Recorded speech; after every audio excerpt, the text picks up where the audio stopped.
අදම යන්න වගේ තොල් කල්ලු වෙන්න පැලෙන්න ප්‍රධාන හේතුව පෙන්වන්න. වා නොදනොත්ව කරන්න මේ වැරැද්ද අදම නතර කරන්න. ආයිබුවන් මම වෛද්‍ය දිලීප. ඔයාගේ තොල් නිතරම වියලි පැලුණු තද පැහැවිල්ල තියෙනවද? ගොඩකාට මේට හේතුව නොදනොත්ම කරන පුරුද්දක්. ඒ තමයි තොල් ලෙව කෑම. නැත්තම් ලිප්ස් ලිකින්. ඔයාගේ කෙලවල තියෙනවා ආහාර ජීර්ණයට අවශ්‍ය වෙන එන්සයිම් වර්ග.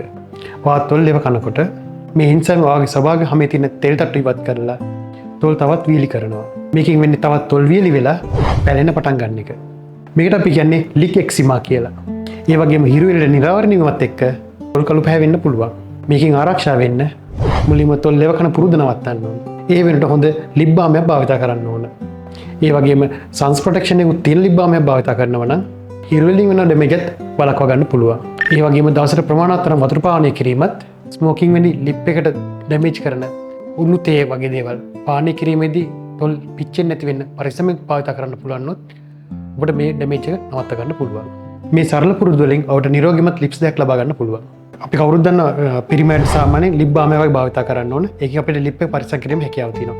විශේෂයෙන් කාන්තාවක් ලිප්ස්ටික් භාවිත කරනවා නම් ඒක හොඳ ක්වොලිටි හොඳ වර්ගයක් වෙන්න ඕන. ඇලර්ජික් වෙන්නේ නැති තමන්ට හොඳට ගැලපෙන වර්ගයක් තෝරාගෙන භාවිත කරන්න ඕන. මේ ආකාරයේ හොඳ දේවල් තෝරා ගැනීමෙන් අපිට පුළුවන් අපේ ලිප් එක ඩැමේජ් වෙනව වළක්වා ගන්න.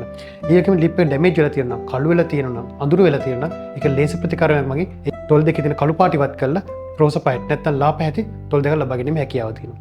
ඊට අමතරව ෆිලර්ස් වැනි දේවල්, ඉන්ජෙක්ෂන්ස් වගේ දේවල් භාවිත කරලා ඔබේ ලිප්ස් දෙක හැකිලිලා තියෙනවා, රැලි වැටිලා තියෙනවා. ඒව නිවැරදි කරලා පිරුණු ලිප්ස් දෙක ලබා ගැනීම හැකියාව තියෙනවා. මෙවැනි වෛද්‍ය විද්‍යාත්මක ප්‍රතිකාර මගින් ඩැමේජ් ලිප්ස් නිවැරදි කිරීමේ හැකියාවත් ඔබේ හොඳ පුරුදු මගින් ලිප් දෙක ආරක්ෂා කිරීමේ හැකියාවත් ඔබට ලැබෙනවා.